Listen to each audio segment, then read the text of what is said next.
Are you having a hard time figuring out what to get Dad for Father's Day?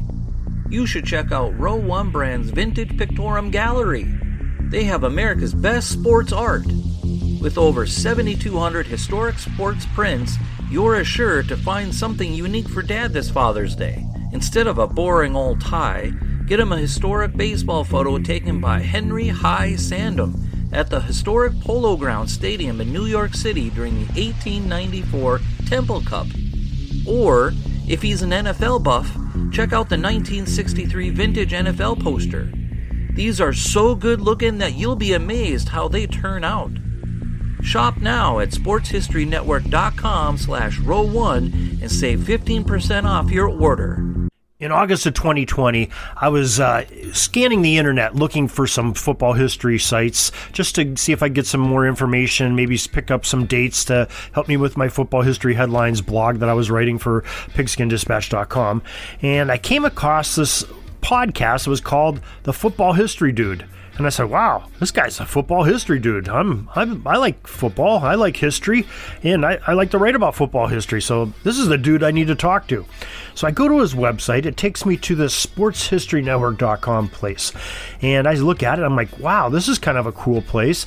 I'd like to maybe put some of my writings here from my blog and just have another avenue to maybe, expand the audience a little bit. Be on another website that's called, Football History Dude, Sports History Network. This sounds great. I'm going to contact this guy. I had a contact place. So I get an email back from this guy called Arnie Chapman. And he ends up being the football history dude. And I said, wow, this is perfect. He gives me his phone number and says, hey, give me a call. And we pick the time and date in the email. So I give him a call when it becomes that time, and I get on the phone with him. And remember, my intention is I want to be able to, write a couple blogs to put on the Sports History Network, and maybe have the football history dude and mention something about Pigskin Dispatch. So we get on and we start talking, and this Arnie seems like a pretty nice guy, very personable and everything. And he all of a sudden he gets me excited. I start getting the passion is growing even more on me about football history. This guy's really getting me fired up. It's like it's game time and I'm in the locker room ready to go out and take the field. He has this great idea about the Sports History Network, and he wants to have a whole bunch of people on sports history come together and do things, like blogging and podcasting, and just have the headquarters of sports yesteryear.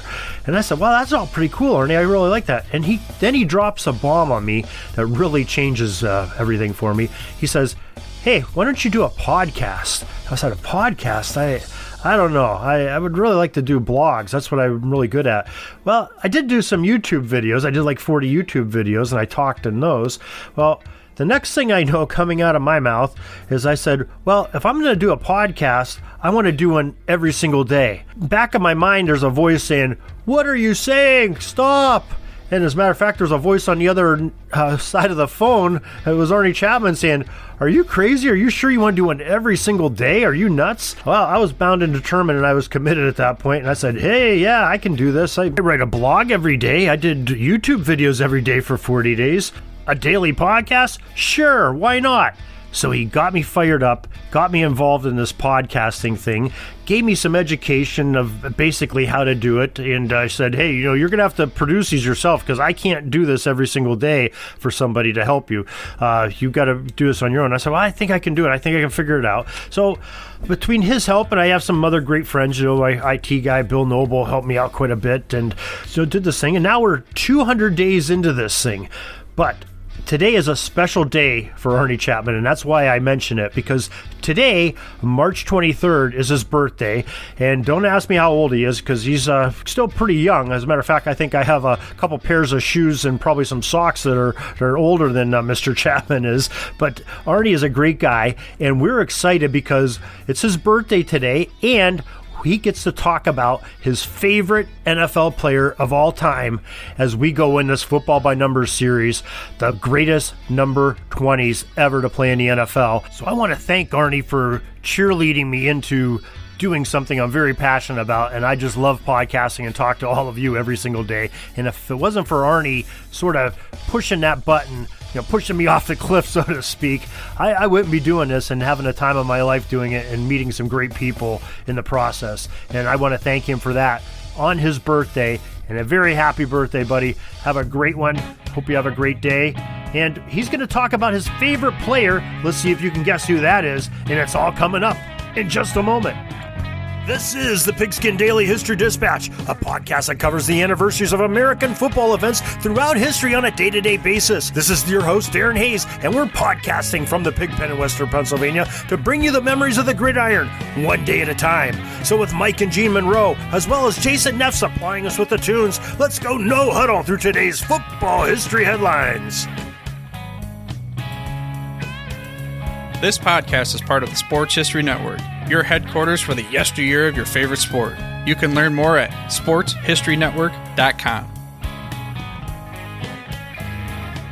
Hello, my football friends. This is Darren Hayes at PigskinDispatch.com. And lately here in the Pigpen, all the talk is about our fun discussion of our Football by Numbers series. And in particular, many have been looking forward to this episode because tonight we're going to discuss the greatest NFL players that wore the number 20. To help us travel back through the time-space continuum for the past 100-plus years of the annals of the NFL, we brought in a special guest to come up with our list for this jersey number. So hang on to your flux capacitors, because I've been waiting to say this for a long time now. Arnie Chapman, the football history dude, welcome to the Pigpen. Darren, thank you, and I love the reference. Like you said, let's get this baby up to 88 miles an hour. We're going to hop in our DeLorean and go back and explore now, which is great, 100-plus years of the NFL, so I'm looking forward to it.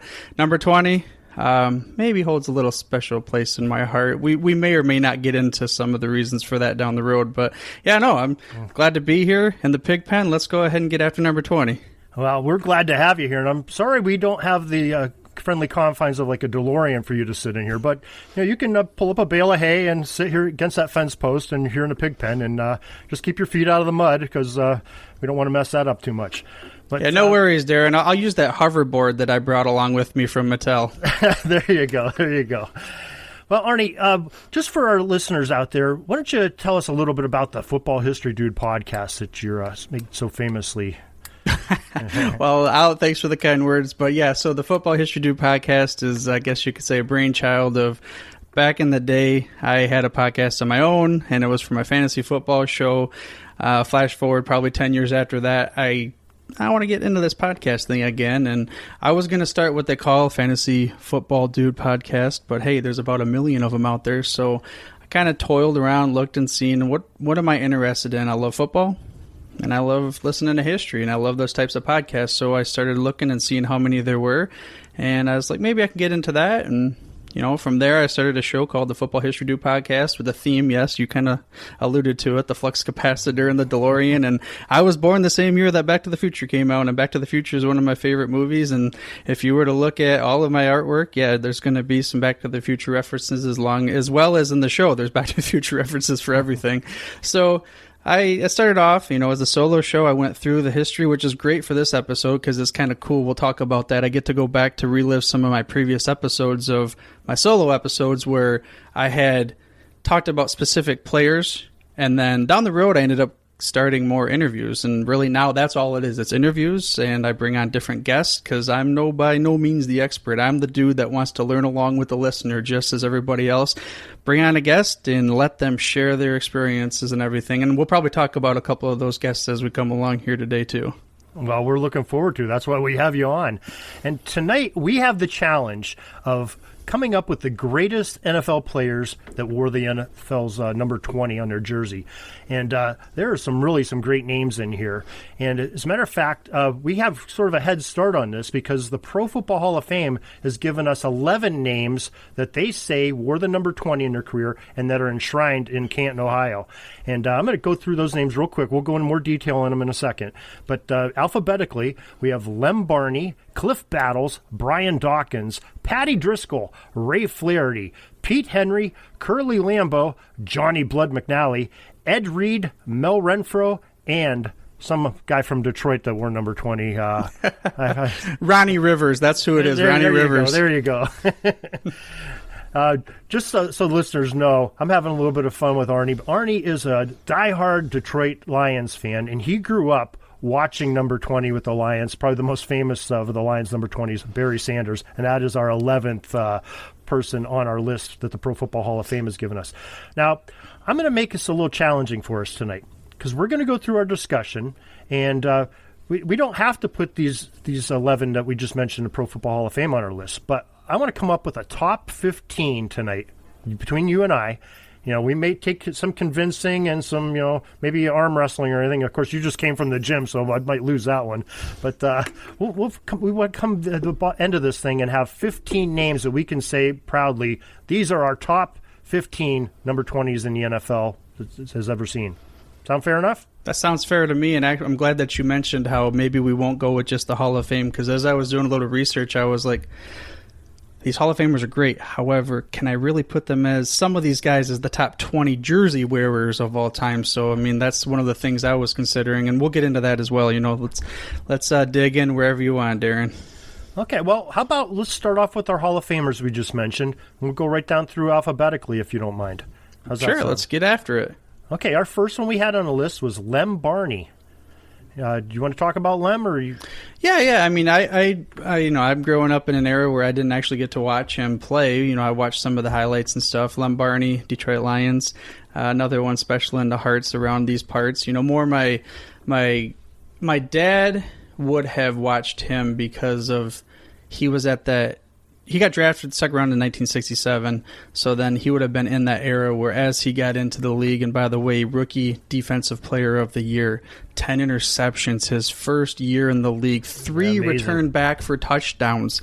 I mean, at the time, I think that might have been close to a record. So not a bad way to start in the league when everybody thought maybe he was just this fast dude out of nowhere. But overall, I mean, he had a great career, Pro Football Hall of Fame, and then there's some other things off the field I saw that he was a part of too, and maybe some of these movies you might recognize and remember too, but I saw that he was in the IMDb, they credited him with being in The Paper Lion, but then also there was a movie called The Black Six with one of your boys, Mean Joe Green, Willie Lanier, and some others. I didn't recognize all the other names, but yeah, I have to go back and look at that. So they had 6, I think it might have been 6 football players, and they were called the Black Six. So I had to go back and check that out and see what that's all about. And then I also seen, again, not on football field, but he was the background vocals for Marvin Gaye's songs, What's Going On. So really? Wow. Multi-talented, multifaceted kind of dude, just like he was with the NFL. I mean, he was known to be a ball hawk kind of guy. He was a guy that could go all over the field type of deal. But then when you break it down also, he was one of the top perennial kick returners, punt returners,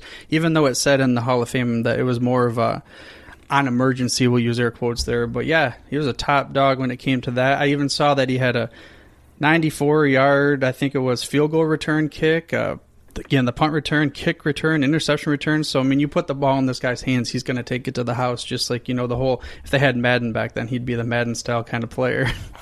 Wow, the football history to digging deep. Paper Lions, the Black Six, and singing backgrounds for Marvin Gaye on this Hall of Famer that wore the number 20. Wow, that is some great insight, and a great player, Lem Barney.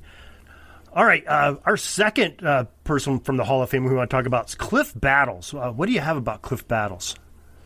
Oh, Cliff Battles, actually, Darren. I'm glad that you brought me on to talk about Cliff Battles in this show, because I had never even heard about this guy. Or if I did, it was in passing. I mean, of course, we've done so much research throughout I'm on 155 episodes, I guess, now, starting in a couple days here. Wow. And maybe in an interview somewhere, because I did a lot of research on the Redskins back in the 30s, because I did an episode on George Preston Marshall and then Sling and Sammy Baugh and some other guys. But Cliff Battles was not a guy that I really thought about necessarily until you brought me on here. I mean, the Pro Football Hall of Fame right here, of course, says triple threat grid star at West Virginia Wesleyan. Doesn't mean anything to me. I don't even know what that school is until you get into this next one where it says NFL rushing champ for 1932 and 37. He was basically an all NFL choice his entire career, except for it looked like 1 year in there or something like that.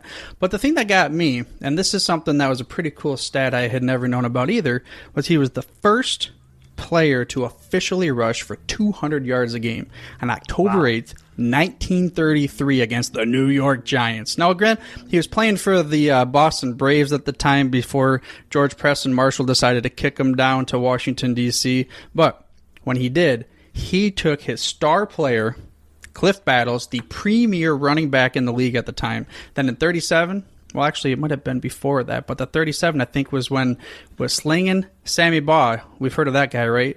Yeah, I don't know if you got to that number. What number was Sammy Baugh, I wonder? He's for the quarterback number?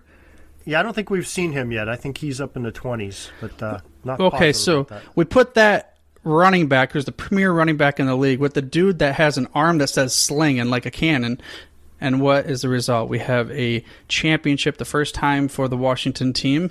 And then, after 1937 season, the star, Cliff Battles, he says, I want a raise, dude. I'm making $3,000 a year.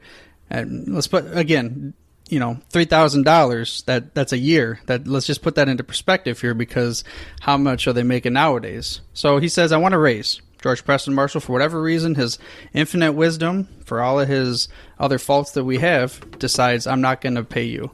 You have a salary wage freeze, even though we just won the NFL championship. So Cliff Battles says, I'm retiring. I'm going to go make $4,000 a year. Yes, $4,000 a year as an assistant coach for Columbia University. And let's put that into perspective, because I had to see, $3,000 a year, that's not a lot. Even back then, that wasn't necessarily a lot. For a professional football player, okay, sure, they had side jobs and such, but the purchasing power in 1937, $3,000 was just about $55,000. $4,000 purchasing power was just about $73,000. So that gives you a perspective of what these players, these great individuals, were making back then, and comparing to what we are now. So that's why it's hard.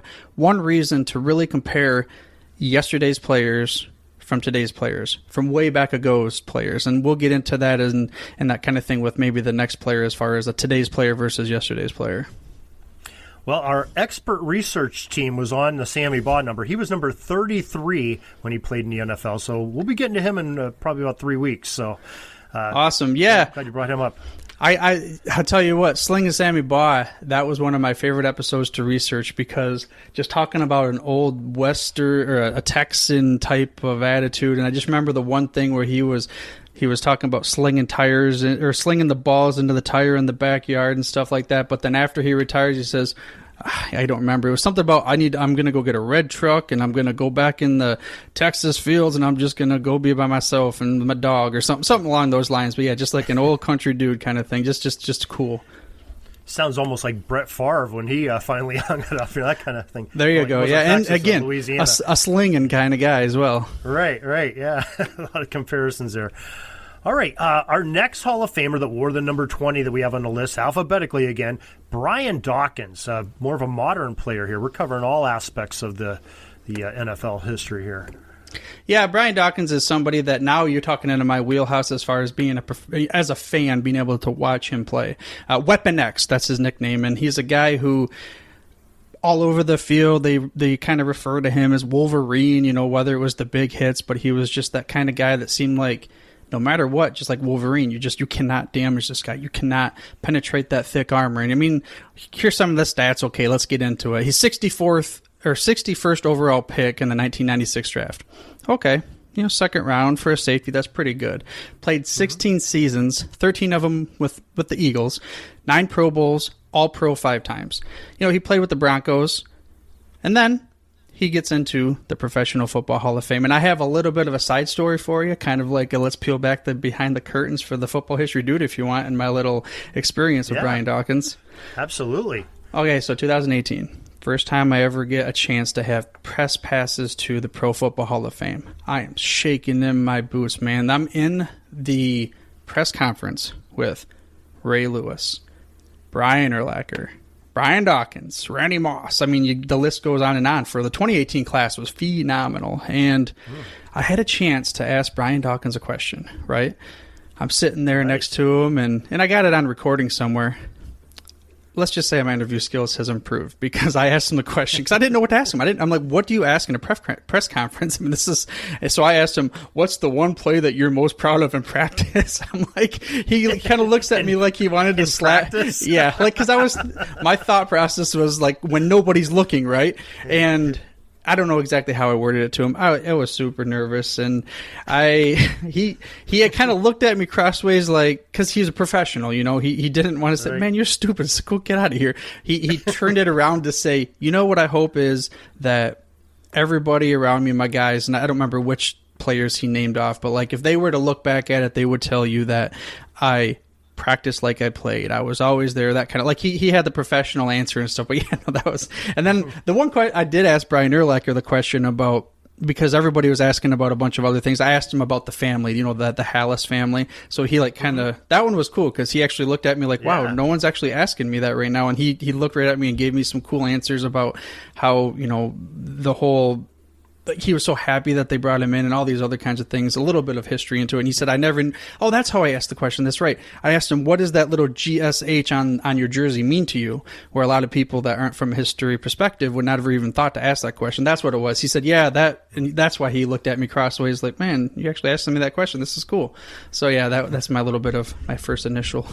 So you made up with it with Urlacher's question over Dawkins. Right. Yeah. 2019. If I was a good host, like Jimmy Fallon or Oprah or something, we would have a clip of that interview with Dawkins so we could play and embarrass you. But I'm sorry, we're not that technically savvy here. Yeah, we'll have to find it somewhere. I mean, I did get to shake his hand, so I guess that's where the story was. And then I will tell you if you get a chance, go listen to his Hall of Fame speech. It was very emotional, and he talks a lot about personal things that he had to struggle through. As far as, even to the point of suicide struggles, like talking about that in college and then even in the NFL. And he's the kind of guy, when you look back and peel the curtain, he was a teammate, a consummate teammate.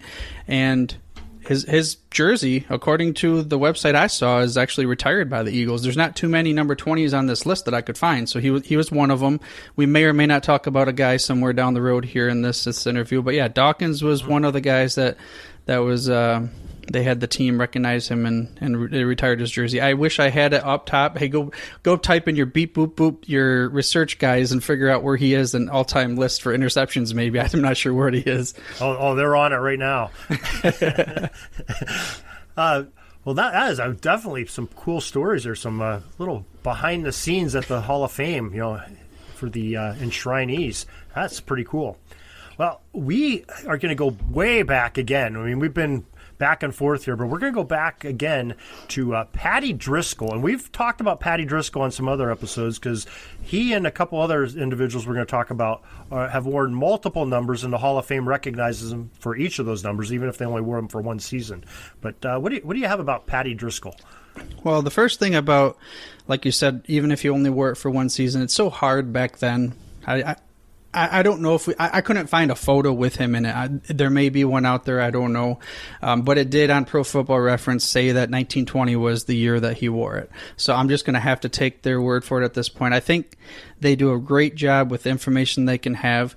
If we want to find a guy who might have a little bit of a clue as to if Patty Driscoll was a pretty good player, we can look no further than we have one guy called Joe Ziemba, and he's someone that is a resident Chicago Cardinals expert. In fact, the interview that I had with him on Friday, here's a teaser bomb for you. The episode that's going to come on Wednesday has to do with J.J. Watt and why did he have to ask Marshall Goldberg's family to wear number 99.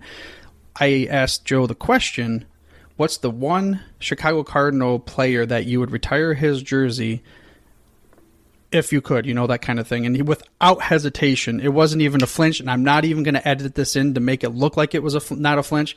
He says, Patty Driscoll. Wasn't even a question. Of course, he did go on to say, well, I don't know. Then again, he wore so many numbers, and back then they didn't have numbers a lot of times. So he's like, I don't know what number to necessarily retire. But again, he was, without hesitation, the preeminent source for Chicago Cardinal football was telling you Patty Driscoll has to be retired somehow and recognized. Of course, Hall of Fame, that was one recognition that only so many people get to have.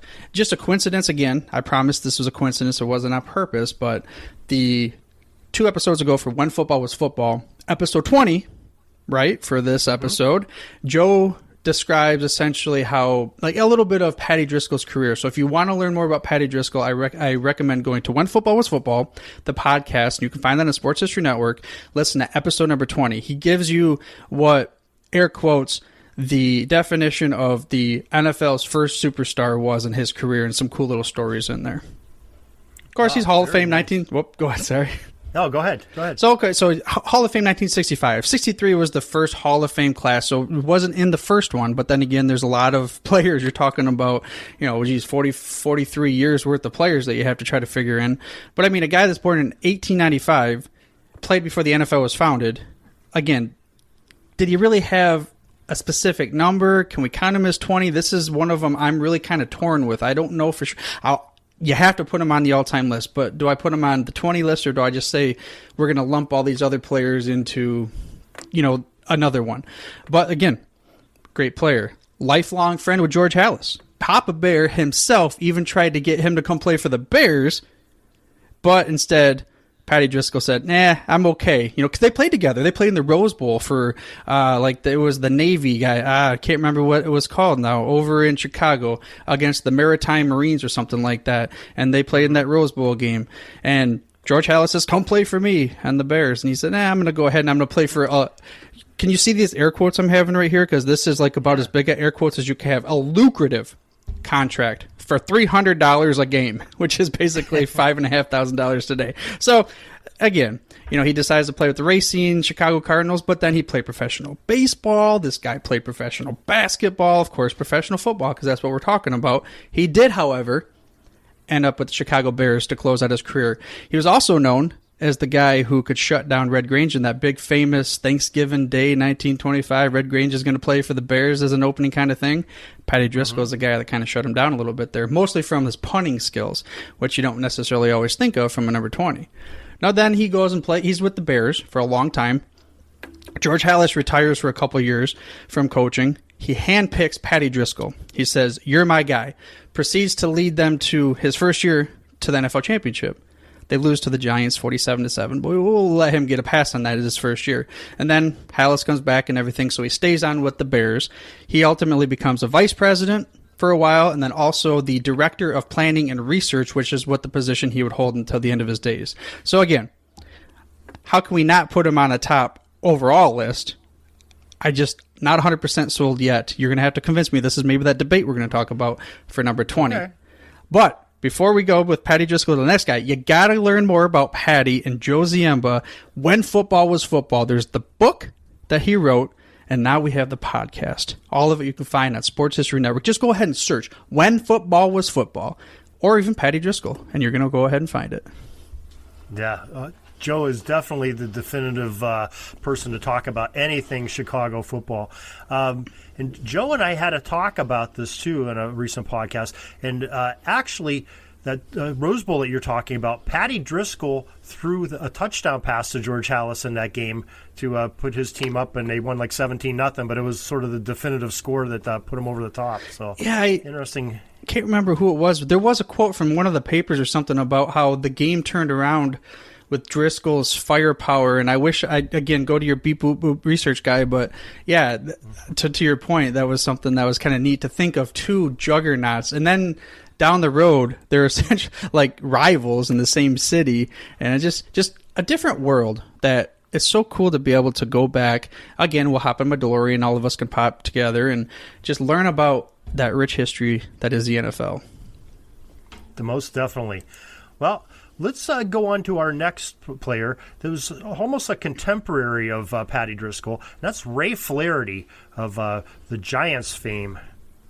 Yeah, this is, again, I've heard the name actually more on your show probably than anything else, and I think maybe it was because of Larry Schmidt, maybe it was the guy that I heard about him. But, I've heard the name, and even researching the Sling and Sammy Baugh episode, because he would have been their coach at the time, I believe.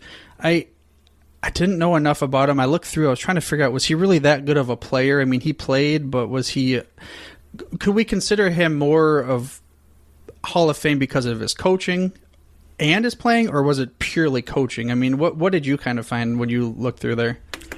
Well, he was good enough that... he got to play with Red Grange. Red Grange wanted him to play on a team with them, on that traveling team they had. He was playing end with the New York Yankees, 1927, 1928. And he's good enough that, like you mentioned, Larry Schmidt. Larry Schmidt is he is quite in depth. You know what Joe Ziemba is for Chicago football, Larry Schmidt is for New York football, and there was quite a few teams in New York. And I can tell you this, that Larry Schmidt is having conversations with the Pro Football Hall of Fame and the New York Giants media guide about changing some statistics that were actually Ray Flaherty's.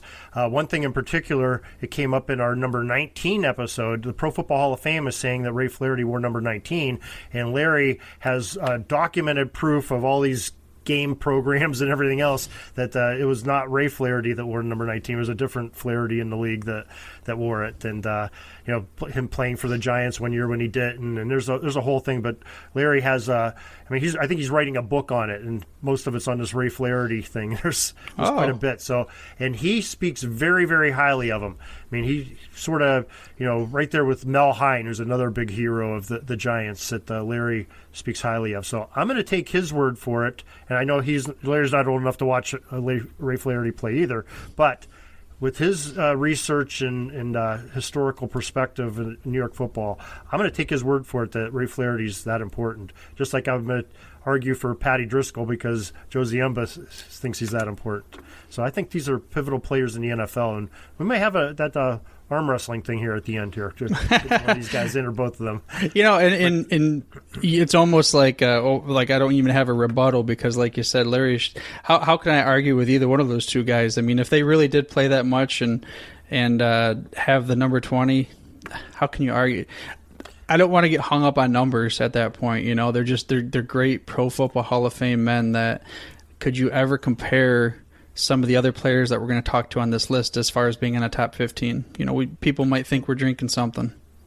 Right. And to be fair, that era didn't have a lot of statistics. You can't go and find, how many yards somebody had necessarily back in the 1920s, 1930s when they played. So it's hard to get some good numbers to be comparative to current players or more modern era players. Yeah, that's why I had to emphasize the official 200 yards for Cliff Battles because, who knows? There could have been many of them before then, but, with the stats. And even then, that's only basing it off the Pro Football Hall of Fame's website. Until new information comes uncovered from somebody maybe looking through newspapers or something like that. And that's what's kind of cool about this. Even though there's so much information out there, there's still a lot to discover. So the listener of your show right now, I'm talking to you.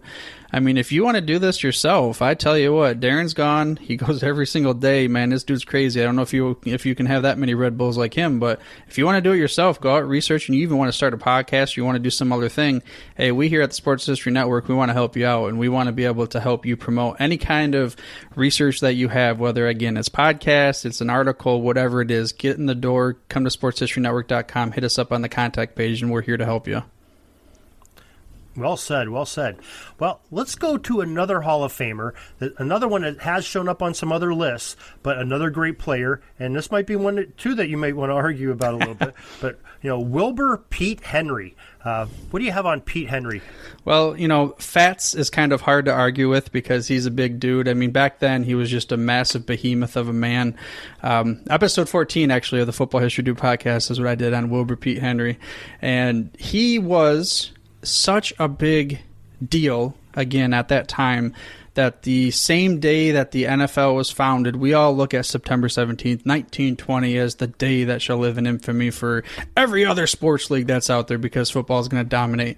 But at the time, they were like second, third page back on the, like a napkin somewhere, the NFL. Well, not the NFL, the American Professional Football Association, but Wilbur Pete Fats Henry for the Canton Bulldogs was signed on the same day that they were talking about this NFL thing. He was the primo kind of guy, this tackle, big, burly guy.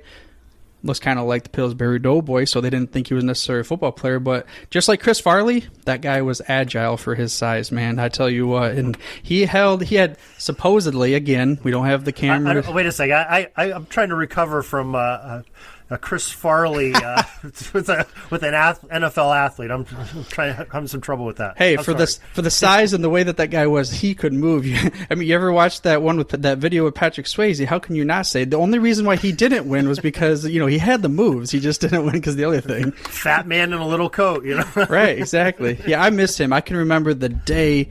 I don't remember the specific date, but I know exactly where I was when I found out that he passed away. I was I want to say it was third grade. I was in the lunch line in school, and my buddy Zach says, "Hey, Chris Farley died." You're making about 75% of the listenership, including your host, feel very old right now. Yeah, I know. Yeah, I'm sorry about that, but sometimes it is what it is. But I could specifically remember because Chris Farley was so cool for us. There was that short period of time, and it's just one of those moments when people say, "Where were you?" And I'm like, "How do I remember? It's third grade. It was even Spaghetti Day. I don't know why I remember that too." But SpaghettiOs or spaghetti? Spaghetti. Maybe that's why I don't like spaghetti anymore. Maybe. But yeah, go back to Fats Henry, talk about football, and let's tie it all in with the food and stuff and cafeteria. He was the big signing of the day. He overshadowed, the NFL Foundation and the papers. The Canton Bulldogs, they were the premier powerhouse team of the area, the Ohio League at the time. And then, of course, in 1922, 1923, the first back-to-back NFL champions. And he was a big part of it. I mean, for many reasons. Two ways. Back then, everybody went two ways. But offensive superstar, defensive superstar. Then the coolest thing, I don't know why this one always sticks out, but he booted supposedly a 94-yard punt. And even his Hall of Fame bio, if you look at his photo, it's him punting a ball, this big dude, which you don't... Shane Leckler is probably the closest as far as size that I can think of a punter that has that pooch in front of him. And this guy they're showing him as the punter for his photo. And of course, inaugural Hall of Fame class, 1963. Again, how can you argue with him? The only argument I could potentially say, like you said, was how many years did he wear number 20? But again, I'm going to probably let this pass because you've convinced me that I'm probably going to have to let pass. It doesn't matter how many years they wore it. Now, you know what? My curious mind is running here with that story. Just think about that. They're in the showroom in Canton, and Ralph Hay is serving beer. I'm picturing these galvanized buckets of beer coming out and sitting on the guys are sitting around the room, sitting on the floorboards and stuff of the Hupmobiles, and so they get done there. So they're probably half liquored up here when they're all done, I would imagine. And then he runs out, and I assume it had to be Ralph Hay, signs Fats Henry to a contract. I mean, I don't know if he.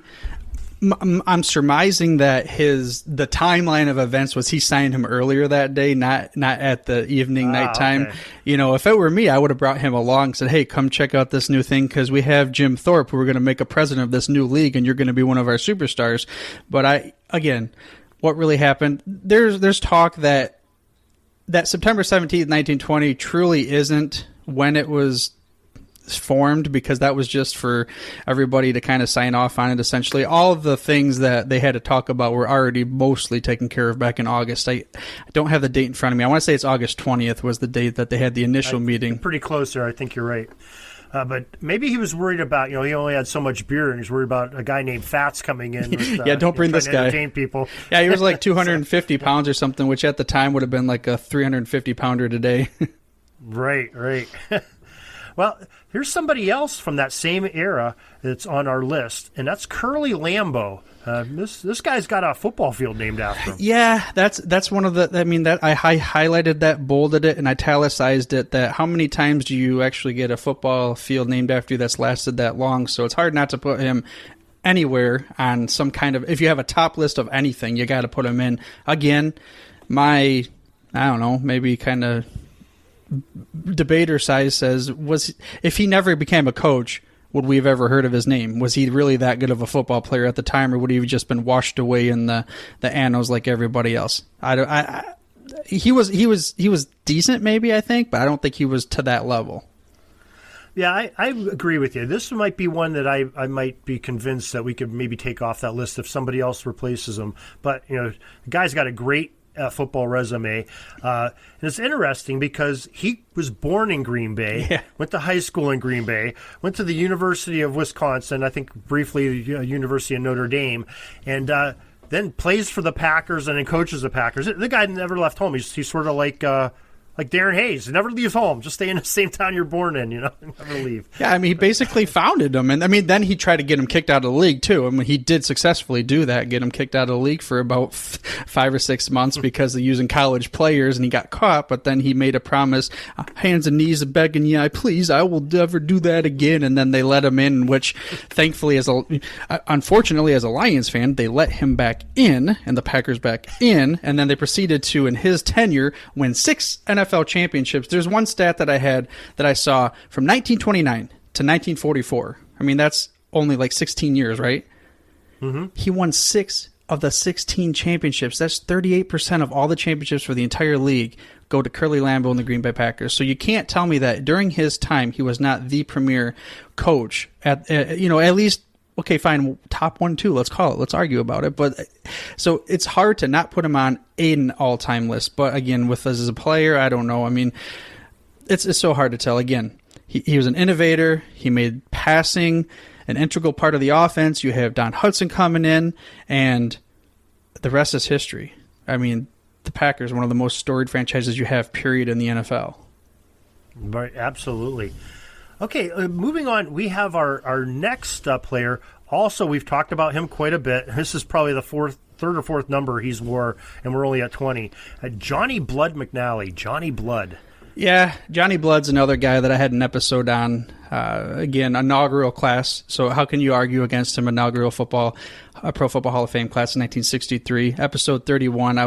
This was a fun one from a different perspective. I've heard your other episodes where they talked about getting the name Blood because they were using the pseudonames or whatever because of moonlighting and such. Yeah, Warren Rogan had a great story on it. It was very fascinating. Yeah, did he talk about when he went into during one of the championship games when he went into Curly Lambeau's room to try to get him to give him money and things like that? I really wish I could go back. I'm going to tell everybody episode 31 for the full story of Football History Dude because I can't remember exactly how it goes. But yeah, no, there was something where they were out, him and a buddy, one of the other players, and it was past curfew and all that kind of thing. And Johnny Blood, the other guy says, you can't do that. You can't go into coach's room or something like that. He climbs like 2 stories, climbs into Curly Lambeau's room, and then he's like he wants to ask him for money or something like that, and he had the audacity, like everybody in the world thought, you don't do that to this guy, and he had the audacity to go in there and say, hey, give me some money, and that kind of thing. And I don't remember exactly how the story went down. Again, I'm butchering it. I wish I could, but yeah, it was just a unique story that tells you what the vagabond halfback was all about. He was great on the field, but there was a reason why he bounced from team to team to team as well. And off the field, he had all these different kinds of antics. He was known to, like his wife in if you look at what's it called, the bio or something like that. I think his Pro Football Hall of Fame said that he was a guy, he never grew up. He was always a kid. He was always a boy his whole life, and he just lived it like that. But again, Pro Football Hall of Fame inaugural class, 1963. It's hard to argue against that. Absolutely. Great player, great stories he has from yesteryear of football. Well, let's go a little bit more contemporary, and this is one of the teams that I think that you somewhat follow when you're not watching the Lions. Ed Reed is on our list. Oh, yeah, the Ravens, now I'm talking to you, and this is, now I get to throw that dagger in the side of your kidney, too, about the Ravens. But Ed Reed, Baltimore Ravens, organized chaos, that's my defense, that's my team. Back when I was playing football, that was around the time when Ray Lewis and the 2000 championship, and then of course Ed Reed, he comes in later into the whole mix. But I love the way that he ball hawked. I love the way that the defense played. I mean, we could go through some of the stats and everything. I don't know exactly where he's at on the all-time list, but he had 64 interceptions in 167 games. That's a pretty good rating, scoring 7 touchdowns, it says. There was a bunch of other things, too, as far as, we could add the tackles, the Defensive Player of the Year awards, the Pro Bowls, and all these kinds of things. But when it comes down to it, if you really want to get an idea of should he be on this list, go to the NFL all-time video and listen to how giddy, a guy who never gets giddy, by the way, listen to Bill Belichick and how he talks about Ed Reed. That's all. I'm going to leave you with that, and I'm going to say he's in. You can't even argue against it. I don't disagree with it because I've seen him play twice a year for many years, sometimes 3 times in a year. Unfortunately for you, yeah. yeah. He was a tough competitor, very much a ball hawk on that secondary for the Ravens. Okay, let's go to another one. Another one that's kind of painful for me that I remember watching. It's Mel Renfro. And you know what? This is one of those things where if I was the host of the show, I'd be like, hey, I'm going to defer to you because all I know is just reading through it. I didn't live through it. I didn't do much research on him before. To me, as you said, painful for you. Why was Mel Renfro so painful for you?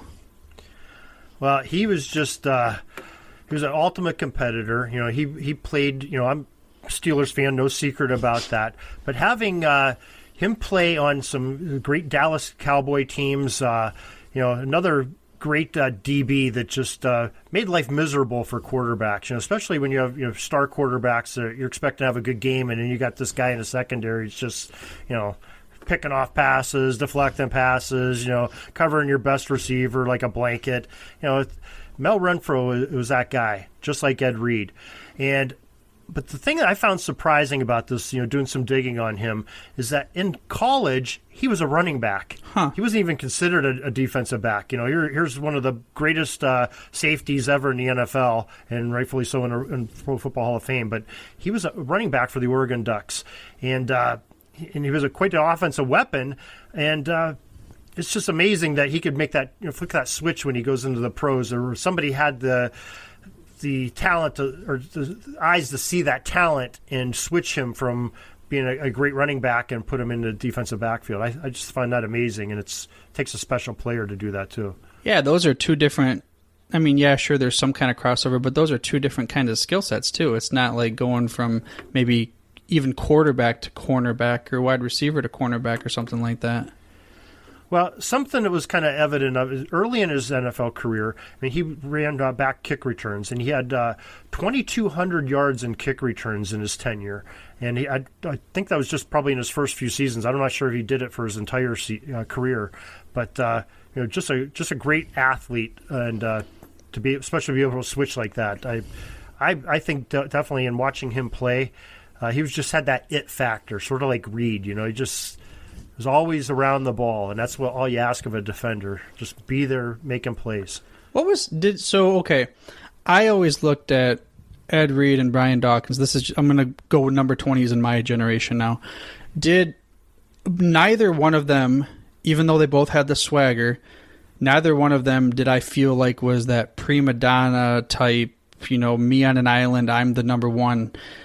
What was Mel Renfro like? Now, I only saw him a couple times a year because, he was the Cowboys. But I don't get him. There was some big personalities on that defense. You had Hollywood Henderson on there, and, Ed Too Tall Jones.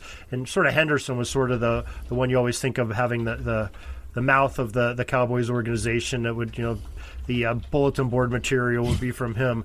I don't remember Renfro really being, talking smack out in public anyway. I'm sure he did on the football field. They all do. Right. But yeah, again, he's sort of that, Ed Reed, the Brian Dawkins, just did his job and did it well. And but you never hear safeties being loud. Troy Polamalu never said a word. Head and Shoulders commercials. He's the nicest. The first time I ever heard him talk. I think Troy Polamalu might be the nicest dude in the world. It seems like there's no way he should be that much. He takes every single ounce of aggression on the field, and that's it. And then he brings it back home. And he just seems like such a cool dude. And he makes 100% of his leg days. Exactly. I only did one leg day. Today was my leg day, but yeah, I can't be like Troy Polamalu. That guy's crazy there. I don't have the hair like him either, but so. Oh, me neither. I was going to ask you a question and you just threw me off. We'll come back to it probably.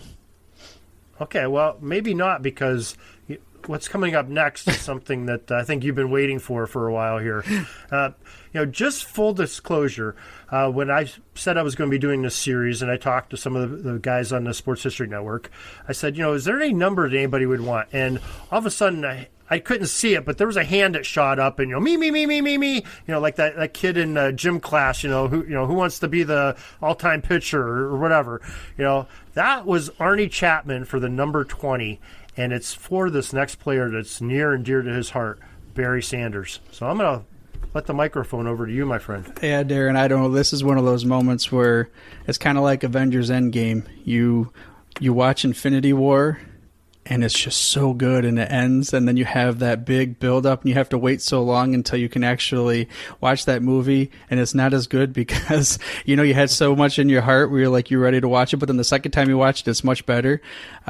So I hope I can give Barry Sanders the justice. I will never give Barry Sanders the justice that he deserves. Barry is by far, hands down, in my opinion, and I know I'm biased, I don't care, the best football player to ever walk this planet. And yes, I'm going to get a lot of blowback for that, but he was amazing, and he was Mr. Detroit Lions. He was Barry Sanders in the house. He was everything. I was going to be Barry Sanders until, well, I'm not Barry Sanders and nobody else is Barry Sanders. And I, of course, didn't make it into the league or anything. But I can't compare because it's not fair. I almost liken it to maybe like kids from Chicago of how they wanted to grow up and be Michael Jordan. Maybe that's somewhat of a comparison. But then again, Jordan gets that moniker of, we'll call it, quote unquote, the GOAT. I mean, let's get Oz on here to see what he likes. He likes to say, I don't like that word, the GOAT, all the time because it's hard to compare. I wonder what he thinks. Is Michael Jordan the GOAT, or was there maybe somebody else throughout time? Barry Sanders is, to me, the GOAT, and he will forever be the best running back that ever walked on the planet. I would get this Meijer. Do you guys have Meijer over by you, the grocery store? No. We'll call it like similar to a Kroger, but it's bigger. It's like kind of like half. We don't have Kroger either, but we know what they are. I don't even know what you guys would have, but it's kind of like a Walmart, but not all the extra stuff. It's a little bit smaller normally, and they had this VHS tape. Yeah, so you can date me as far as other things, and you can pick on me for being younger, but yes, I do know what a VHS tape is, and we would get this Barry Sanders VHS tape, and it was all. Some of us remember beta tapes too. Yeah, so. I saw that when I was on my DeLorean one time with Dr. Emmett Brown. We went back a few years, and he said, hey, this is what they used to watch, and I said, I don't know what that is. But yeah, no, I've heard of that as well. So we'd have this tape, right, and it was put out by Meijer, because I think Fred Meijer was somewhere maybe in Grand Rapids or something is where he started off, and it was just, I would watch that over and over and over. Back then you had to actually rewind the thing too, so we would bust it. We went through I don't know how many tapes just watching highlights. I mean, how can you not watch this guy and be in amazement? I mean, recently I had a guy on that got to play against him one time. His name was Karl Mecklenburg. He played for the Denver Broncos back in the 80s.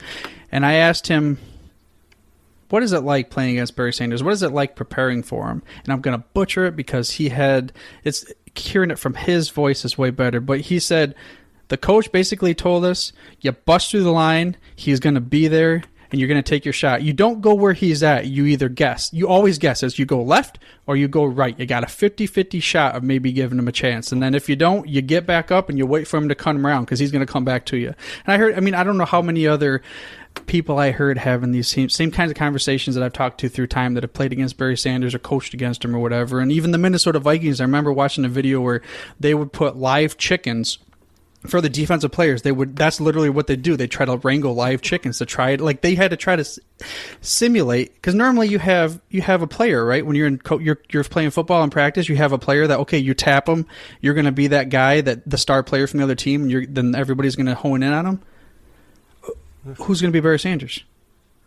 Good luck. Yeah, the chicken reference, I'm always having like Rocky with a Rocky 3 or Rocky 4, he puts them out there to catch a chicken. Right, yeah, same kind of concept. I mean, at least you get something. But again, Barry Sanders is great. I mean, I'm not here to we don't want to have too much of a love fest, but we got to talk about Jeremy McFarland and his Jay Cutler. Come on, dude.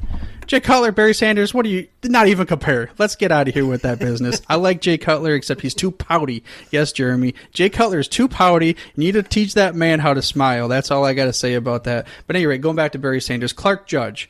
He's one of the Pro Football Hall of Fame voters. He's been on there for a while. And there's been multiple Hall of Fame voters that have told me essentially the same kind of thing. When you're voting for a Hall of Famer, they have to get up, right? The guy who's from that let's call it Detroit. Right now it was the name's escaping me, but the Detroit Free Press writer has to get up, and he had to give an explanation. He had to convince the rest of the voters why Calvin Johnson, Megatron, should have been in the Pro Football Hall of Fame this year. Clark said, the guy for Barry Sanders, that's the type of dude. You stand up, you say Barry Sanders, you sit right back down, because there's no convincing. Like, that's the type that he has. He held that among all those Pro Football Hall of Fame voters, because now, if you go watch some things, the stadium, the Silverdome, Barry. You ever watch those games? You know what I'm talking about? Oh, yeah. I mean, that's just, I'm getting the little chills and heartbeats thinking about that. But even though he could have been the player, that was by far and away, you could have said, okay, Terrell Owens, star, prima donna guy, like Barry Sanders could have been that type of a guy that says, look at me, I'm the best, I'm the one, but it wasn't. I have two stories. Quick little stories that I'll share with you. You got to go back to the Bill Keenest episode. Listen to that interview because you can have a lot more on Barry Sanders. Bill Keenest was the director of PR, the vice president of something. Like, he was basically the main publications, PR, communications guy for the Detroit Lions for a long time, since 1985. So he was there when Barry Sanders comes in the league. 1989, Barry Sanders' rookie year. They were watching, because I forgot who the other guy was in the other team, but they were watching. Barry had a shot to take down the rushing champ as a rookie, which is pretty good, especially back then when running backs mattered more. Like, as in, they wouldn't use as many platoon systems, and everybody was getting 1,000 yards rushing meant nothing back then compared to what it does now. So he was 10 yards away when they come down to it, and the guy calls down to the offensive coach or whatever, tells Barry Sanders, hey, you're 10 yards away from the record. They're done playing. You can go out there. We can take the NFL rushing champion right now. Barry goes, no, I'm good. Let whoever his buddy was, his second guy, he needs some more reps. Go ahead and let him play. So talk about a selfless dude. But then another story that he tells, when they were over in London, they were given all these Hard Rock Cafe passes to just, kind of like skip the line, right? You can skip the line, go in because you're a football player and all these kinds of things. You have a lot of things you got to get to. Bill Keenis was telling a story about how the guys were walking by the line and they were going to use the Detroit Lions lapel pin. And all of a sudden they look over. There's this little short dude, of course, Barry Sanders is a little short guy. And they look at him. Barry, what are you doing? He's standing in line by himself with nobody else, not like he's trying to, this entourage. And they're like, what are you doing, Barry? He's like, well, I'm just waiting in line, try to go in the restaurant. They're like, you have your pin? He's like, yeah, I got it right here. And they're like, you can skip the line, right? He's like, no, I'm good. I'll wait just like everybody else. And that was after he was already like one of the biggest names in the NFL. So that tells you the type of dude that he was. But let's get into some of his statistics, right? 10 seasons. 15,269 yards. Yes, that's do your beep up boop, boop, your calculator thing. That's over 1,500 yards a year. I mean, how many players can say that? 109 total yards, sure. Second all time when he retired. Stats did not matter to him.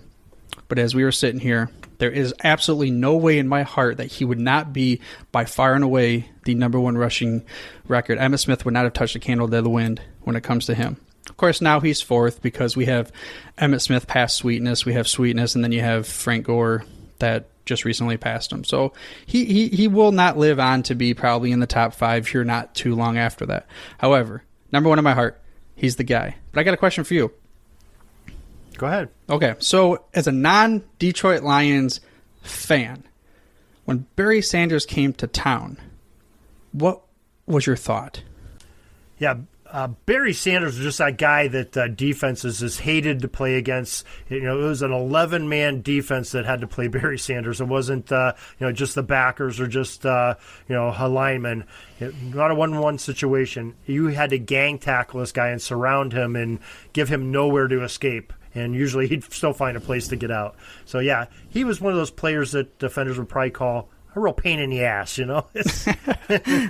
Yeah, and when I thought about this question to ask you, too, I was going back in my days, and I'm like, I guess just from my perspective, maybe it's every time we played against Brady, it's like you just go, oh, here we go again, or I don't know. But I just don't know if I could really compare it to, like, one player that dominates so much in my generation that I can think of. I would take it to a different sport. I would say, a LeBron James or Michael Jordan. Probably LeBron's a better, definitive comparison because... Or Shaq. Like, how do you stop Shaq? Right, yeah. But LeBron just, how do you stop him? He just has everything going for him. He's big. He can shoot from outside. He can handle the ball, yada, yada, yada. That's sort of what Barry Sanders was, Even though he only did one thing, run the ball, he just did it with so many little tricks and gadgets that you can't stop that. It's hard. Yeah, it kind of reminds me of. So I had interviewed Gene Cronin, who played on the 1957 Detroit Lions team, the last time they won the championship, unfortunately. And in that game, the championship, they played against Jim Brown, and I think it was his rookie year. I'm not 100% sure, but it was either his rookie year or second year. And the game plan going into it that the coach told them was, you're not going to stop Jim Brown. You just got to try to stop the long gainers. So it's like, that has to be what goes through people's minds through Barry Sanders. But then again, it's like, who was that cowboy that got turned around and fell down on the playoffs?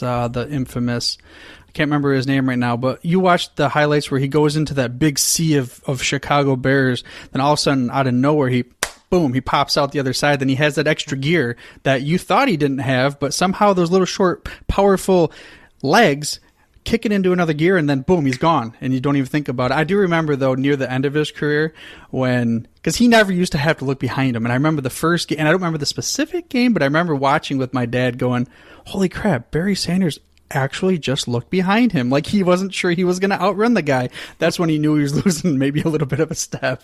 Maybe. But, yeah, what a shame. I mean, I guess not for Barry's sake, but what a shame that as NFL fans we didn't get to see him play out, because he was still in his prime when he retired, and definitely had some more juice in the tank, I think.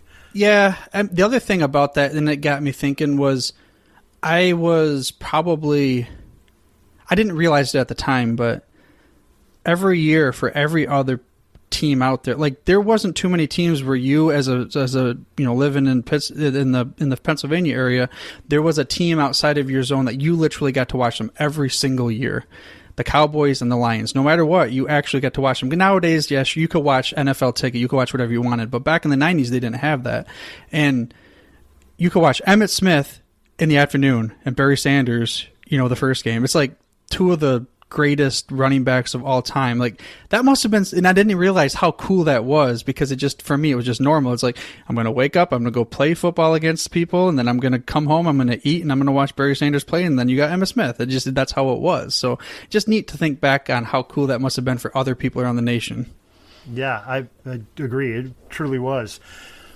Okay, that's our Hall of Fame players that were the number 20.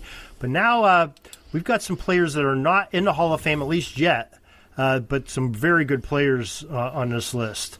And I'm not sure if you have any in particular you want to go to, or... Well, you know what? Let's go with...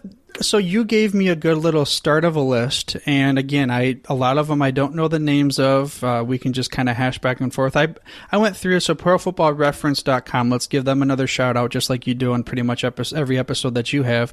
I did probably near the same thing you did. I did not sort by what they call what is the AV that you sorted by? What's that? That's sort of their player value that people contribute in and say, this guy's got some value into it. Okay. I put some of my own numbers in there to get them to fluctuate a little bit, but okay. So what I did was I just literally looked at their website, and it has all the 20s by alphabetical order. So again, the listener of the show, as you're listening now, hit it up, Pigskin Dispatch at gmail.com. You got to send him anything that we may or may not have missed, because totally going through just alphabetical order, it's easy for us to miss something, that might not pop out from not living in that era and everything. Absolutely. Well, let's go to one player, sort of a good segue from Barry Sanders to another great Detroit running back. It was a few years ahead of Barry Sanders. Almost Barry was sort of his replacement. How about Billy Sims?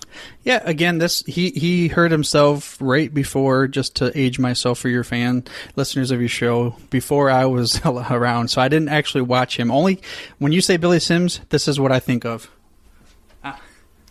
And for those that can't visualize what I'm saying, because this is an audio podcast, I realize that's one of the worst things you could do in audio. I was floating my arms like an airplane, because for whatever reason, after he scored, he would go through watch the YouTube highlights, Billy Sims floating like an airplane, and I don't know where it came from. I'm going to have to look it up. But yes, that's what I think of when Billy Sims. But I understand he was just considered one of the best prospects. Sure, he's taken number 1 overall. And here's a little tip or a little interesting golden knowledge nugget.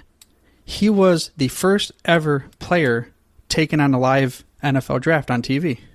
Really? Oh, yeah, okay. And guess who else was there? Your buddy Upton Bell. Really? He was one of the broadcasters. So the 1980 draft, there was the first year that ESPN, they were a fledgling little nobody kind of broadcasting studio, and they went to the NFL and they said, hey, we want to broadcast live the NFL draft for the 1980 draft. And, of course, a lot of people are like, man, these guys are crazy. Who's going to really want to sit there and watch an NFL draft? Well, now we know that they were wrong. ESPN was right. But, yeah, no, Upton Bell is one of the broadcaster-type cutaway guys or something like that for it. And, yes, Billy Sims' first ever on-TV draft. So before Mel Kiper, it was Upton Bell. Yeah, and I don't know if Mel Kiper was there that first year or not.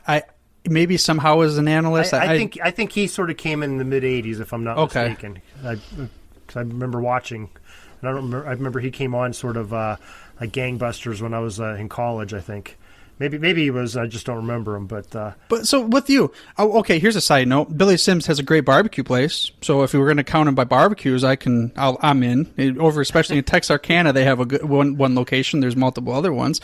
But yeah, I mean, when you were watching him when he came in the league, like, did he seem like the it factor? Compared before he got hurt. Well, he had a great resume. I mean, his rookie year, he had 1,300 yards. That's nothing to shake his, Yeah. I mean, that's pretty good, especially for a rookie. And 13 touchdowns, came back the next year, had over 1,400 yards. So, yeah, I think that's pretty impressive. Then he must have had the injuries because he dropped to like 600 and then had a year of 1,000 and 600 some again.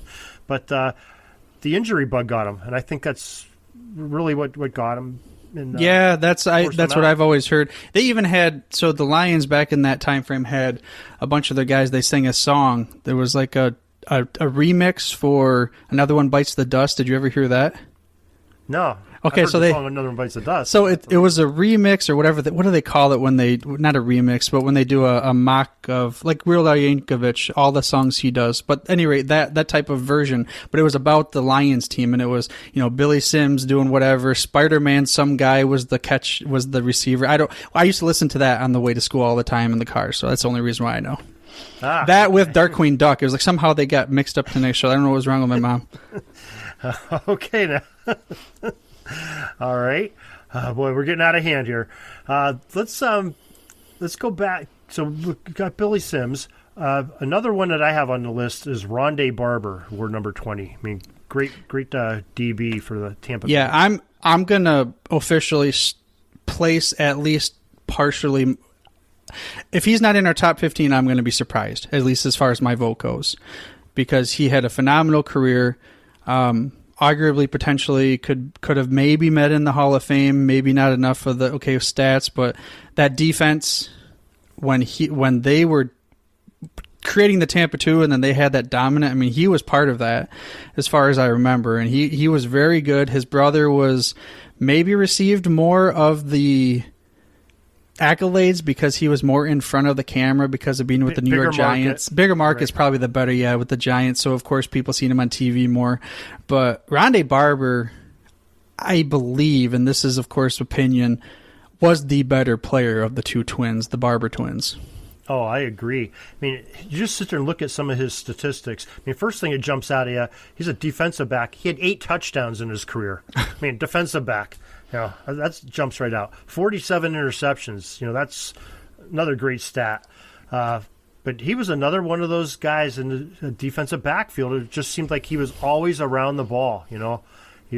Every time you watch, not like I watched a lot of Tampa Bay Buccaneers television broadcasts, but we didn't get a lot of them in our area. But every time you did, Rondae Barber makes a play. Rondae's in the play. Oh, deflected by Rondae Barber.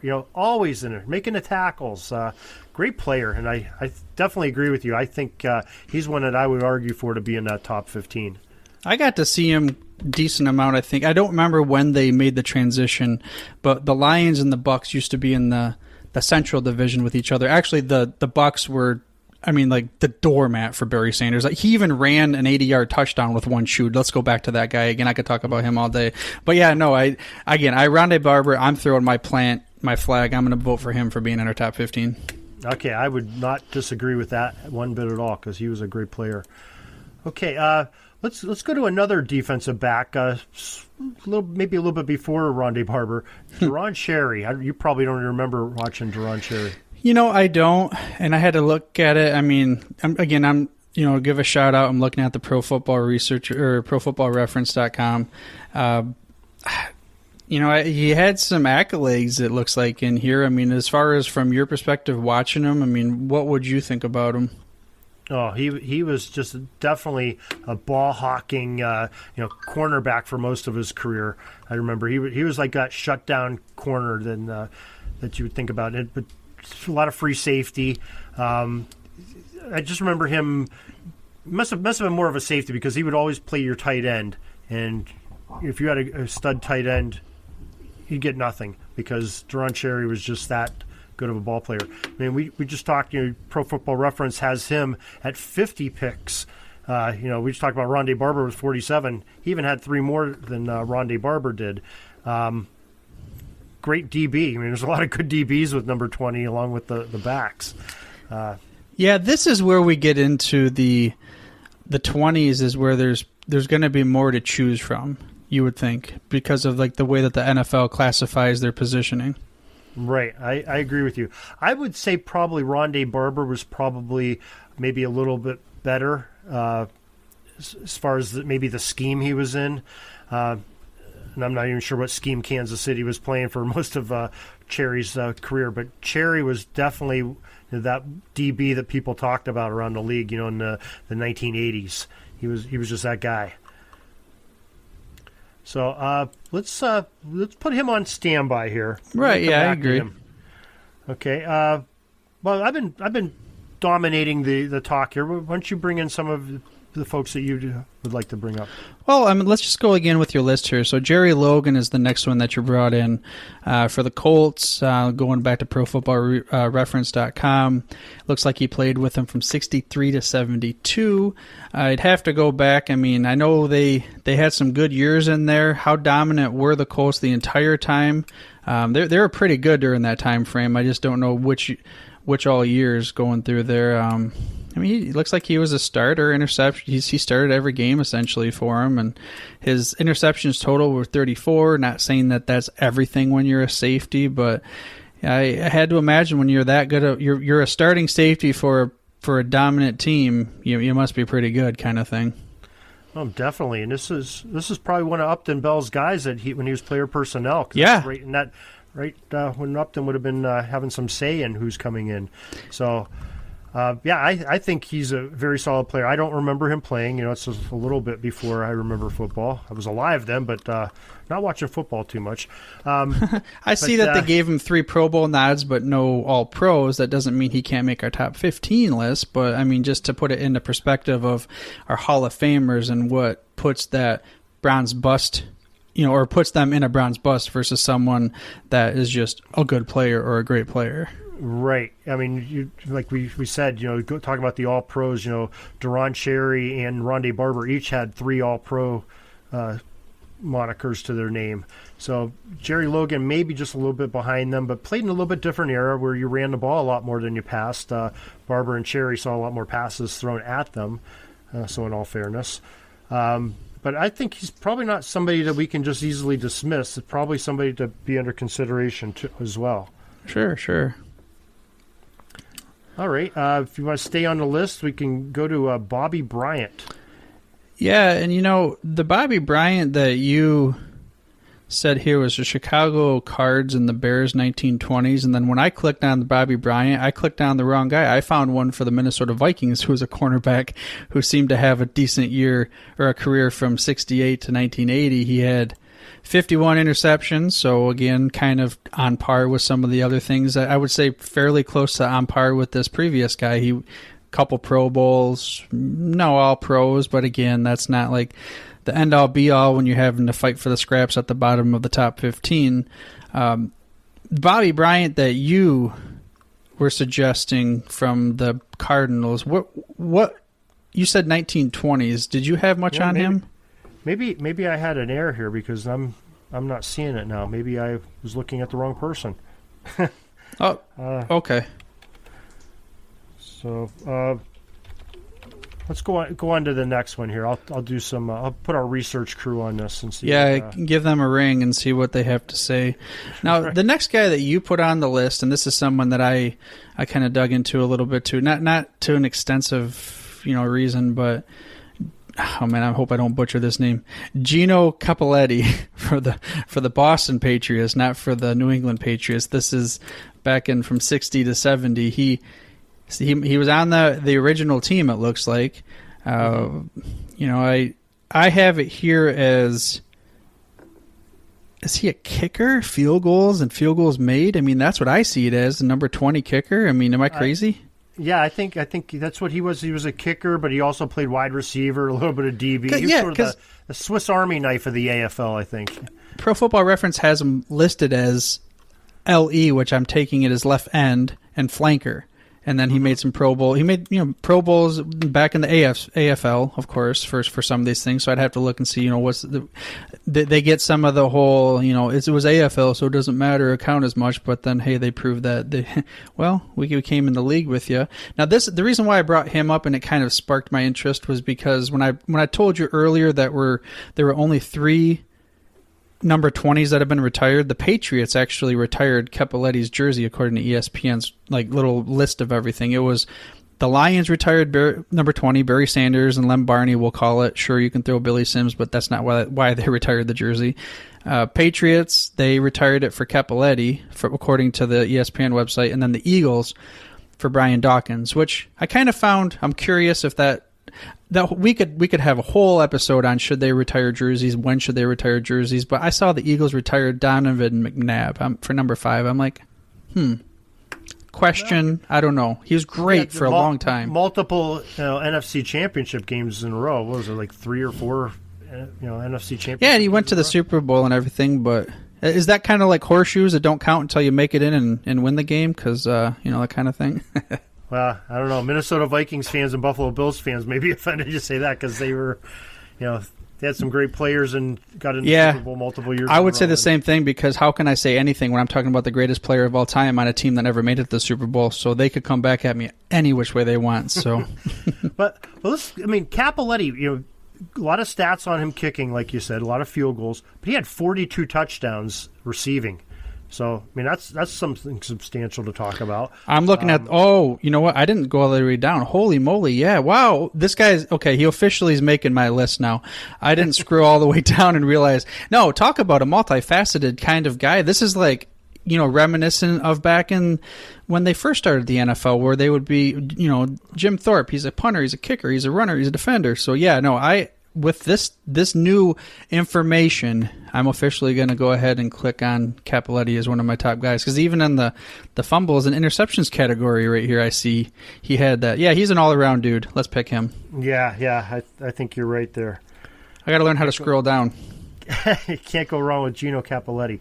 Not to be confused with John Cappelletti, but John Cappelletti didn't wear number 20, so we're not going to talk about him today. Okay, I was about to ask you, but you just said we're not going to talk. I don't know if there's any relation or not. I just the name's the same. But all right, so then that was you had one more player which kind of popped out to me too, Lamar Parrish, who played for Cincy in Washington. So if I'm not mistaken, I want to say that Lamar Parrish was one of the arguments against Ken Riley being in the NFL Hall of Fame or the Pro Football Hall of Fame because I want to say he was the cornerback on the other side, and one of the arguments why Ken Riley had so many interceptions was that, no one wanted to throw at Parrish, so they threw over at the other guy, and he had to make all the interceptions. And but again, I'd have to go back and see if Parrish, the timeline matches, I think, but his stats I'm trying to pull up here. I think he had some pretty good stats there for his 47 interceptions for Parrish. Yeah, and that was in a 7 or 8 year. Oh, I guess he did make it through 82, so it's a little bit longer than I thought, 12 years. So, but still, and that was the knock on Ken Riley, and you'll talk about him later on in episodes that he only had that many interceptions. He's like number 3 overall, or now he's down there, but he number 3 overall at the time when he retired. But he had so many years, so it doesn't count. I'm like, I don't know. That's a hard argument to say. Yeah, but Lamar Parrish, I can remember him. He was another one, for you, yeah. Watching the Bengals, a couple times a year play against my Steelers, and Steelers had some pretty decent offenses when Parrish played, but Cincinnati sort of had their number all the time. It seems they were just another real pain in the hind end for the Steelers during those times because they were a pretty good team. So I know it probably wasn't the AFC North back then, but was it the same as it is now, no matter how bad the two teams were back then when they played each other in interdivision? That was just a knockout? It may have been worse because it was the AFC Central back then, and it was the Houston Oilers, had some great teams under Bum Phillips. The Steelers, the 70s were just a tremendous team. Cleveland Browns were a great team. Brian Sipe and the two Pruitts that were in the backfield and some good defense. And then you had Cincinnati. Ken Anderson was a quarterback. You had Riley and Parrish as some of the DBs, and they had some real talent. All four teams. It was just a bloodfest every year. Similar to what it is now, only the Bengals are struggling a little bit, but anybody could win the division every year. It wasn't just Steelers dominating it. They did win more than their share, but we were fortunate to get through that sometimes because there was some good competition there. Okay, there was somebody I did not have on our list. Yeah, I think can I guess? Because being go ahead. You can. Are you about to say Rocky Blair? Well, I was going to bring Rocky Blair up. Dang it. And I do want to bring Rocky Blair up. There's somebody that maybe I didn't give enough credit to when I sent this initial list to you. How Garrison Hurst is on that list. I put him down too. I mean, he was... So, okay, let's get into this. Frank Gore wore number 20 for the Buffalo Bills, but I personally, even though he's number 3 overall, I don't think we should count him because he only wore it for one season when he wasn't that good. I agree. But yeah, Garrison Hurst, he was good for a long time. I remember the 49ers. What did he play for another team too for a little bit? Played for the Phoenix and Arizona Cardinals. Played for Cincinnati for a year, and then most for the Niners, and 1 year at the end of his career with the Denver Broncos. Yeah, so I see here 49ers. Okay, so around that time, yeah, that makes sense because some of my formidable years, he like you said. Okay, so here's his best season probably 1998, 1,570 yards for 7 touchdowns. He had receiving 2, yeah. So I mean, he had that was probably his best season. But then 99 and 2000, 2 years in a row he missed the season for being injured. A vascular necrosis. What is that? I don't know, but it's something not good. Yeah, no, it can't, if you're missing 2 seasons, a vascular necrosis. I can't. But then he comes back after missing 2 years with whatever that injury is, and has 1,200 yards. The very next year back in. So, I mean, we gotta give him some credit where it's due. According to MayoClinic.org, a vascular necrosis is the death of bone tissue due to a lack of blood supply, also called osteonecrosis. It can lead to tiny breaks in the bone and the bone's eventual collapse. A broken bone or dislocated joint can interrupt the blood flow to a section of bone. So he's basically Glass from the comic books. So, I mean, yes, yeah. I think for getting through that alone, he has to get more points. Yeah, absolutely. Yeah, I kind of regret that I didn't have him up higher on that list, and I saw his name pop up. Like I said at the beginning, we had a caveat. Going through alphabetical lists too is hard to fully tell everything. But yeah, no, I so far when I was looking through it, thinking top 15, I'm like, only from personal experience because I watched him play so much, I thought he was a guy I would consider putting up there. Because I mean, I think he was there when they were winning the Super Bowls, or was it after that? Oh, crap. No, was it 96 the 49ers won it last? With? Yeah, I think he might have been in there for one of the Super Bowls with the Steve Young era. But another one that I was sort of disappointed when I saw this guy. I saw this name, and then I looked at the stats. Joe Morris from the Giants fame played in those Bill Parcells original teams that won the Super Bowl. He was a Giant his whole career. Played 1 year with Cleveland at the end. But Joe Morris kind of surprised me with his numbers. I thought he had a lot more yardage than he did, but he had 50 touchdowns in his career. 5,500 yards rushing, 50 touchdowns in eight seasons, and one of those was with Cleveland. It doesn't look like he played that much. But he was another one that had a major injury, 1989, missed the entire season with a foot injury. But I was thinking he played a lot longer and had a lot more yardage. He had 21 touchdowns in 85. Yeah. Wow. He had like those two really banner years, and the Giants won the Super Bowl in one of them, with Phil Simms and LT and Bill Parcells as a coach. But I don't know. He's one I sort of put on the fence because he was just outstanding just for those couple years, and then sort of mediocre, he settled in for the rest of his career. Yeah, so, I'll put him on my maybe list. Yeah, I definitely think so. And then, if I got to talk about Rocky Blair. Yeah, let's talk about the guy who has a play named after him. a one-man play or something like that. Right. I mean, Rocky Blair, for one, is just he's a national hero because the guy, gets drafted in the NFL, but also gets drafted into the U.S. military, goes over and serves in Vietnam. We thank him and all our other fighters that are going overseas and sacrifice being away from their families and, being Rocky's in a war, gets a Purple Heart, comes back and plays football at a high level. I mean, had that one season where he and Franco Harris both had 1,000 yards in the season. He caught the ball well out of the backfield. He was just a constant presence, and on a team of stars and a lot of offensive stars. You had Swan Stallworth, Franco Harris, Terry Bradshaw, and you have Rocky Blair. He's just that, not no pun intended, but he was sort of that rock that was there that you could always depend on. Everybody else is watching, expecting Franco to get the ball. They pop one off the Rocky Blair, and he goes in for a score. Guy doesn't get enough credit for what he did as a football player, but he is one of my favorites, and he's still a fan favorite in Pittsburgh, and he hasn't played for almost 50 years. So he is. The numbers don't really show what kind of player he was. 23 touchdowns, 3,800 yards rushing, but great blocker too. I mean, he had a lot of key blocks that sprung Franco Harris, because that they played more of a tandem backfield back then. And even though Rocky was listed as a halfback and Franco was a fullback, your bell cow was Franco Harris on that team. Yeah, I would be. It's easier for you to argue for him for me just because of I've heard of that name before amongst all these other people that are from the other generations. B, like you said, it's not just about stats.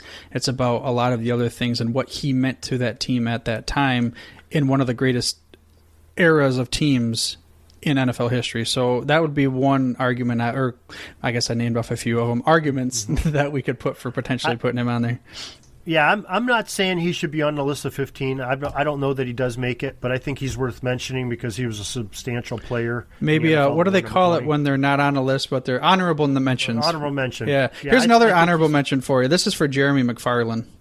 Okay. And it's just for 1 year, but he had a really good fantasy year. Travis Henry in 2006 had a really good year for the Tennessee Titans. Period. That's it. I'm not going to put him on the list. Yeah, I mean, he was a great player too. But like you say, I don't know if it's almost like you got that Joe Morris argument. Do you do it for 1 or 2 good years and then the rest is sort of mediocre and you're or Garrison Hurst, that man produced. Even after injury, he produced. I would put him in a little bit higher standing for our list than I would Joe Morris and Travis Henry and even Rocky Blair. What about Thomas Jones? He played for, I remember, the Jets and the Bears. I don't remember. We'd have to look at his stats to, I don't know if we're talking top 15, but he's at least a guy that he had a decent career, if I remember correct.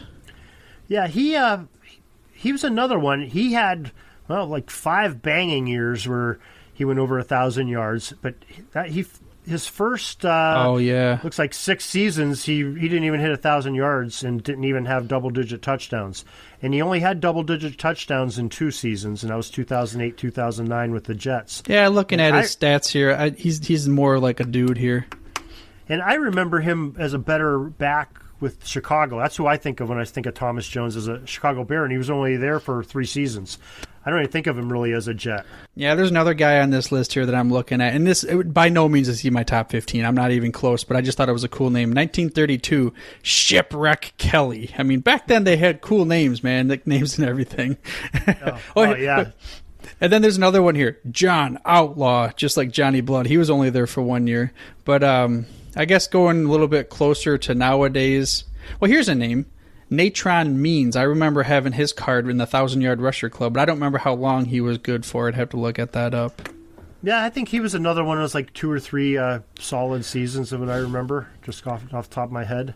Now that I'm thinking about it, no, he's not on my list.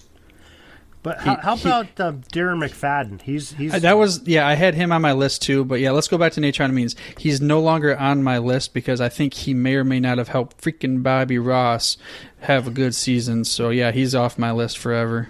Oh, sore subject. Sorry. But yeah, Darren McFadden, like, highly touted player coming out of college, supposedly supposed to be one of the better running backs since, sliced bread came out back in 1982 or 1912. But I don't know. I mean, he had a decent career, but he was injured all the time, it seemed like.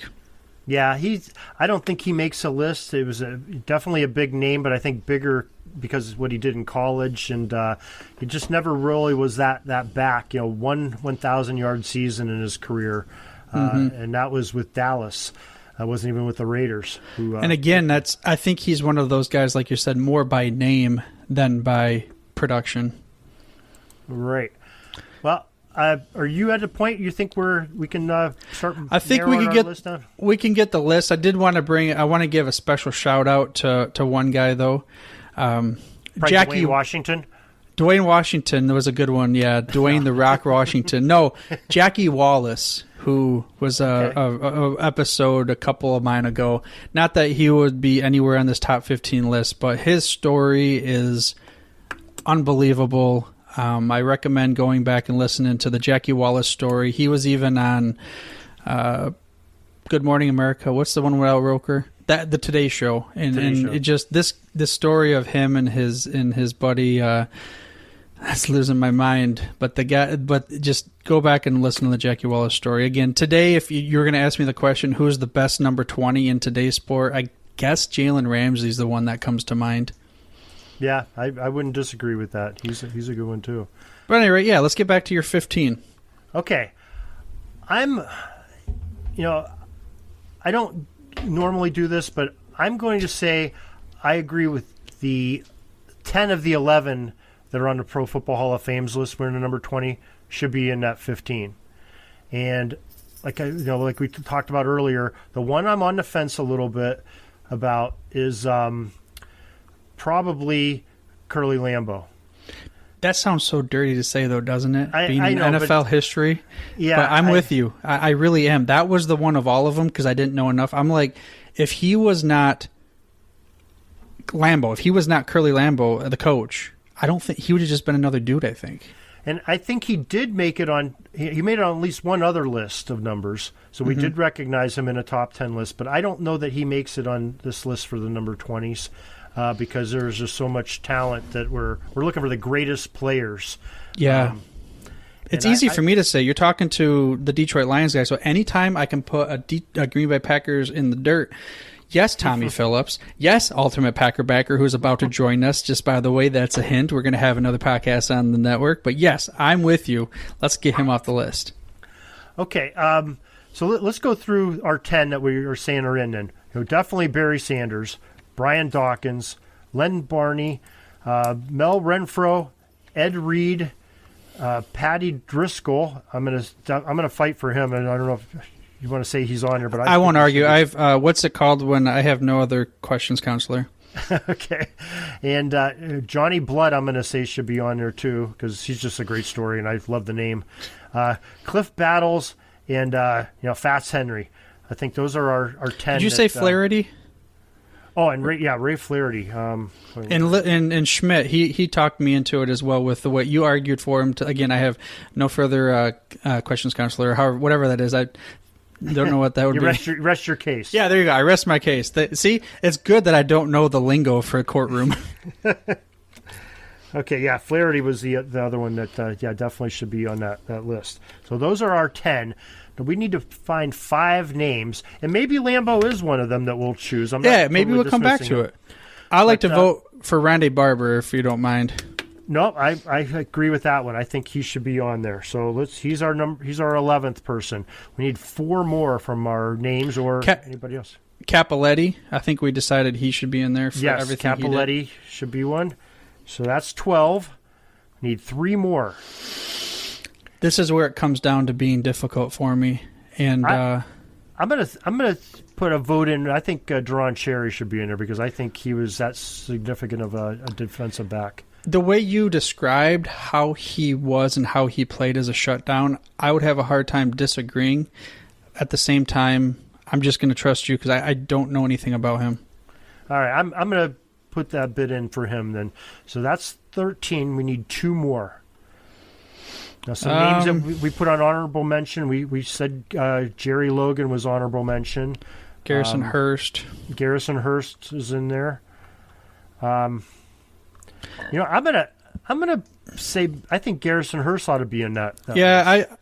After going through my list again, there might have been some of the bigger names by, like you said, Darren Mcfadden by name maybe, but Garrison Hurst was a pretty good deal for a longer period than, like you said, Travis Henry for maybe 1 or 2 years. Sorry, Jeremy, but Garrison Hurst, I think I could argue for it. Yeah, I definitely think he should be on there. So we have one more, and if we had a set of drums here, we'd play a timpani, like on the old Jerry Lee Templathons. I can't do it. But who do you think we need for that number 15 on our list? Just looking through them. Lamar Parrish, we had a decent argument for. Did you say Jerry Logan already or no? Jerry Logan was on standby. We didn't count him in yet. So it's between Billy Sims, Jerry Logan, Lamar Parrish. That might be the top 3 that I'd have to vote between. Okay, let's well, we got two defensive backs. If we go head to head on them, Parrish had 47 interceptions, and what did we say? Jerry had. Jerry Logan, we also made the argument that he was on the Colts during a very good team, and he was a starting safety the whole time. Yeah. Both of them are difficult. Yeah, that's a toss-up. Do you have a coin? Yeah. You know what? Let's do this. I think we go 15A, 15B. I think we put them both on there. I'm even okay with, because of Billy Sims, he had such a short career. He may have been good for those first 2 or 3 years. Do we think he had enough? This goes back to the Hall of Fame argument where Calvin Johnson this past year. Did Billy Sims have enough years of significance to be overtaking these two gentlemen? Or, like you said, 15A, 15B? I think it's a 15A, 15B situation. I don't think Sims has... I'd put him sort of in that category where we have, Joe Morris and Travis Henry, where they had, 1 or 2 real standout seasons and just couldn't have that long career. You look at Garrison Hurst; that's a long career. He came back from Frank Gore-esque. I forgot what that term was, but he was Glass from the comic books, where he had broken bones deteriorating and stuff. I forgot what that was. Came back at a high level. Yeah, I mean that to me that was that as a person and a character that was more impressive. That was called a vascular necrosis. Well, I'm glad you had to say that. I would have butchered that one up. All right, I think we got our list in. That's our final. So we are going to go with our Hall of Famers, Barry Sanders, Brian Dawkins, Ray Flaherty, Lem Barney, Mel Renfro, Ed Reed, Patty Driscoll, Curly Lambo, Johnny Blood, Cliff Battles, Pete Henry, and then we're going to go Garrison Hurst in there. Gino Capoletti and Duron Cherry, and I think is that our 15? That's 14. And Jerry Logan and Lamar Parrish as our other ones, our 15A, 15Bs. And I think that's a pretty good list. I think we did a good job there. That's a tough field to pick from because there's so many to pick from. And Arnie, we thank you very much for joining us on this. And do you have any final words maybe about, you have the Sports History Network going. I know you mentioned something a little bit earlier, but maybe tell people a little bit about what that is all about. Sure. So the Sports History Network is, our vision is to create the headquarters for sports yesteryear, and that means via any kind of medium. The goal is to bring along a bunch of passionate content creators such as yourself, Darren, on the network to be able to share the great stories of all the legends of yesteryear. And that goes across every sport out there. Sure, there's the 4 major sports in America, but our goal is to create the headquarters so it can be discoverable content for someone like me who is a major NFL football history fan and I don't know much about other sports, brings in someone like Jamie Furness and he talks about korfball. and now I know what korfball is. Like, that is just one example, and we want to be able to bring light to all sorts of different sports and everything for you, the listener, to come into the Sports History Network, which is at sportshistorynetwork.com, and you can discover plenty new shows. Right now we have 18, but we have we have 3 that I'm already in talks with that are coming along the way. And by the time this episode comes out, you might even see 20 to 25. Excellent. Definitely check out the sportshistorynetwork.com. Check out Arnie on the Football History Dude podcast. They're on sportshistorynetwork.com, and a lot of our other hosts are great talents there. And Arnie Chapman, want to thank you for all your time and your great insight that you had here and great stories. And thanks for coming and joining us on the Pigpen for this number 20 discussion. For sure, Darren. It was great. Always love talking football, love talking football history, but most importantly, Barry Sanders. Thanks, Arnie. Peeking up at the clock, the time's running down. We're going to go into victory formation, take a knee, and let this baby run out. Thanks for joining us. We'll see you back tomorrow for the next podcast. We invite you to check out our website, pigskindispatch.com, not only to see the daily football history, but to experience positive football with our many articles on the good people of the game, as well as our own football comic strip, Cleat Marks Comics. Pigskindispatch.com is also on social media outlets, Facebook, Twitter, Instagram, and don't forget the Pigskin Dispatch YouTube channel to get all of your positive football news and history. A special thanks to the talents of Mike and Gene Monroe, as well as Jason Neff for letting us use their music during our podcast. This podcast is part of the Sports History Network, your headquarters for the yesteryear of your favorite sport. You can learn more at sportshistorynetwork.com. At the Sports History Network, we're all about sports yesteryear, and so we're so pleased to introduce you to Row One, an online memorabilia gallery and shop that brings your sports history to life anywhere. The Row One gallery includes over 5,200 gorgeously reproduced prints of team posters, game program covers, game tickets, advertisements, and more in baseball, pro and college football, pro and college basketball, and more. And any gallery item may be printed in a variety of sizes on wood, metal, canvas, acrylic, or poster paper. And in Row One shop, check out the thousands more of unique items with the retro and historical designs dating back to 1876, including t-shirts, long sleeve shirts, phone cases, mugs, blankets, pillows, towels, and even shower curtains. Go to sportshistorynetwork.com, ROW1, for access to the full Row One catalog and for gallery prints and gift items, plus get a 15% discount off all prints on the Row One Pictorium Gallery with coupon code SHN15. Follow the link on the show notes.